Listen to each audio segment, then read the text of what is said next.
my dears, we're back on schedule. We're doing lives Tuesday, Wednesday, Thursday at noon Pacific Standard Time. So I'm excited to reach out to you today to connect. I've just been working on some really exciting pitch decks, and it has me inspired to talk with you about what is holding you back. What are the things, right? And I think we all go through it. I believe that we are all here to be divine co-creators.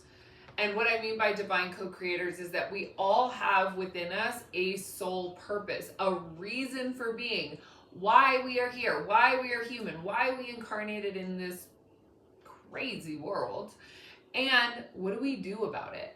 So there's several steps to awakening. There's how do you acknowledge what your purpose is? How do we find that? How do we go about in the world, accessing this?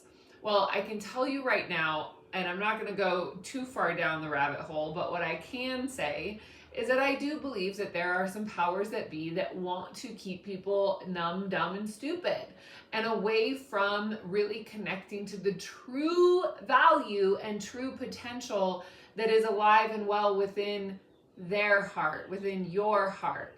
So that's one of the things that I find to be incredibly important to acknowledge. That's the first thing. I also believe that it is your responsibility, or every individual here, to take the initiative to activate our own free will to decide that what we want to do is to fulfill our purpose. We do have free will here. It's a really powerful thing to connect with. And so when we're connecting with free will and we are activating that true divine internal potential within us, we have to acknowledge the path that is going to be laid out ahead of us. And the reason why I am so incredibly passionate about growing your soul-centered business is that when we activate our heart's true purpose and we turn that into what we are spending all of our time on, meaning we're not treating it like a hobby, it's not something that we do, in between shifts, that it becomes our soul calling. And not only that, it becomes what makes our living. And a lot of people, a lot of healers specifically, is that we are stepping out of this really hardwired ingrained thing that says if you are a healer, then you are meant to do everything for free. If you are a shaman, you're meant to do it. It's just simply not the world we're living in anymore. That it's just case in point blank. So when we are acknowledging these parts within ourselves that have a drive and determination to accelerate our soul purpose, accelerate our soul mission, and we're saying yes to that, there are so many pieces and parts within us that have to break down. So the parts within us that have to break down, and this was a massive ego death that I had this weekend after we launched the Beyond the Physical Summit, which you can still find at monadsociety.com/beyond. Register for free. But after I went through this ego death that was shedding these layers of this very timid little girl, this little girl that was living inside of me, that is very timid, that was very shy, that was very afraid. And I know that the path that I'm going on, it's that there isn't room for that. That it's important for my identity, my self-awareness. Now, of course, on the surface, I want to say, yeah, I'm confident, I'm super ready, I'm all these things. But my purpose and the vision of what I can see in front of me, and that's only what I can see, it's still quite intimidating. It really is. And I don't think that we are able to see the whole thing of what it is that we are designed to do because of how terrifying it can be. So it actually steps us into inaction, meaning we're not stepping forward in it, or we're drinking too much, or we're smoking weed, or we're fill in the blank. Pick your poison of the way that you are coping or numbing. Video games, addictions of all shapes and sizes. It's what are you doing and how are you spending your time that is keeping you from feeling that true power. Now, I was in a spin class yesterday. It was a DJ spin class. Super fun. But as I was doing it, I was having this feeling of power rolling through me. And the insight that I got from it, because so many people, like, we are either subconsciously programmed and trained to be afraid of our own power, and or we have past lives that we need to reconcile based on when we used our power to overpower others. I really believe that that is one of the main core issues or main core reasons why people are afraid of their power, because they're afraid of what they would do with it. But ultimately, as I'm riding in this spin bike and I'm like, really going for it because I have so much pent up energy after launching this summit, I'm feeling these waves of my own power and I'm realizing, oh my gosh, it is so nourishing. It feels so good to be embodied in my own power. It feels really good to stand up tall, to stand up clear, to stand out, to have my heart open, to feel powerful, not in the way of overpowering others, but to simply feel strong and to feel grounded and to feel clear. To me, that is what power feels like. Now, the shadow side to that is when people want to use their power to get and to get and to get, and they're filling a void.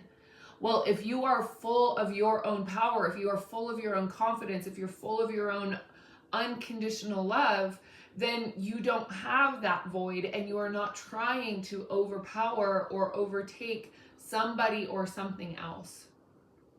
And so when we look at this and why we're kind of connecting on this particular topic is because I also believe, and I've seen that this piece is something that keeps people in non-action. It's what encourages procrastination. It's what does not help somebody get to the other side of what they know they came here to do, but they're stuck behind barriers of pain or false beliefs about themselves or false beliefs about what's possible, or they're stuck in their head. It's like fill in the blank. But ultimately, what I want to share here with you today is that it is safe for you to embody your power. It is safe for you to feel your power. It is safe for you to nurture your power. And just feel that energy shifting within you right now. Not that you needed my permission, right? You can give yourself your own permission. But that as we connect,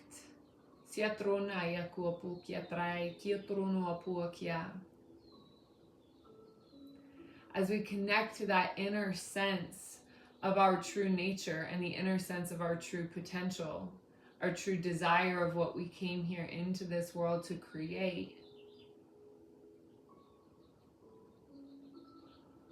and just allow yourself to feel that energy shifting in you. Allowing yourself, your higher self, to connect with and nurture your egoic mind, so that your egoic mind can feel the sensations of the unification between your higher self and your egoic consciousness. Because when your higher self and your egoic consciousness become best friends, partners, allies, co-creators, that your egoic consciousness is willing to face the parts of yourself that have been limiting the desires of the creation of your higher self. This is why we heal. This is why we do breath work. This is why we do cold plunges. This is why we push ourselves into uncomfortable circumstances and situations, so that we can continue to nurture that part of us that is afraid to change, that is afraid to drop certain personality traits and certain behaviors, so that we can continue to nurture ourselves into feeling more clear, into feeling more grounded, into feeling more powerful. And so if you are listening to this and you've ever been abused, if you've ever been verbally, emotionally, physically, sexually assaulted, I'm sorry to take it there, but I'm going to. those patterns create very strong and very hardwired patterns of abuse or patterns of low self-worth. Low self-worth is something that will sneak in time and time and time again, even when you feel that you have overcome it, to be able to acknowledge the true value of what you have come to this planet to bring. And so the antidote to low self-worth is not necessarily high self-worth affirmations. The antidote to low self-worth, meaning what will neutralize that, is embodying your ideas. When you have an idea, something that you want to do, something that you want to put into action, something that you want to put motivation and energy behind, that when you embody those ideas and you put it into action, you will truly start to see the momentum of your idea serving the value of your worth. And again, why I'm so passionate about the specific topic of growing your soul-centered business is that when you create something in this world that is birthed out of your own heart space, it isn't an idea that you took from here, it isn't like a network marketing sales team type of situation. It's genuinely something that has come from the inside of your own heart's creation, is that it leaves no stone unturned. It will trigger every insecurity you've ever had. It will trigger all values of low self-worth. It will literally illuminate all parts of your shadow and subconscious so that you can bring it to light, so that you can reconcile it, so that you can embody, so that you can love, and so that you can nurture all these parts of who it is that you are becoming as the embodiment of your own higher self. And the embodiment of your own higher self will always, always, always, always be in true alignment to what I like to call your golden timeline. Every single choice that we make puts you on a different timeline. That's how it works. So when we focus on our golden timeline, that golden timeline is the timeline of your absolute highest and best that is available to you at all times. So it is up to you to activate and use your free will to choose the embodiment of your golden timeline. And for some of us, this will be a cha-cha. I know it has been for me. I get on, I get off. I get on, I get off. I get on, oh, that's too scary. I get off. And a lot of that has to do with, the parts of myself that have been incapable of receiving the rewards and the blessings and the opportunities that have been available to me, even at that time. So it is up to us, and I'm speaking from experience. I have had to climb myself out of rock bottom more times than I'm willing to admit. So I'm not speaking from a place of high horse or anything in that sort of way. I'm speaking from experience and understanding energy and how it works, and understanding how to work with the quantum field and what works and what doesn't. And so when you are connecting to your subconscious, and your subconscious is in alignment with what your heart's desires are, and your egoic mind is saying, yes, I'm on board, I will do the work, I'll show up to the breath work, I'll show up to work the workouts, I'll do my meditations, I'll speak to this person, I'll follow the guidance of my intuitive pings. That's all the job of the egoic consciousness. The egoic consciousness is an activator of free will. The egoic consciousness is what chooses. So when you get your mind on board with what the dreams and the desires and the well wishes of your higher self are, you're in good shape. You're in really good shape. Because it's not an easy shift to make, but once you become aware of it, because you've listened to this video, you will start to become much, much more sensitive and much more tuned in to how your egoic consciousness is blocking you or not working in your highest favor. And that's when you just have to look in the mirror and see where, why, and how. Why is that happening? And so when you get really good at that is when the quickening of your own healing process really starts to take off. So with that, my sweet loves, I hope you found this helpful. Of course, play the algorithm game with me, like, share, comment.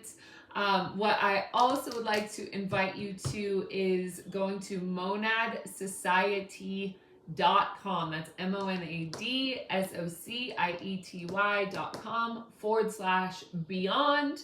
You can register for our newest summit. It's live now. It's 21 expert conversations with leaders in human consciousness, spirituality, as well as the digital revolution. So beyond the physical is the metaphysical, as well as the digital world. We're combining, we're building bridges, we're having absolutely incredible conversations. Like I said, it is free, so go ahead and tune into it, and I'm sure I will see you again mañana. Mwah! Ciao, ciao.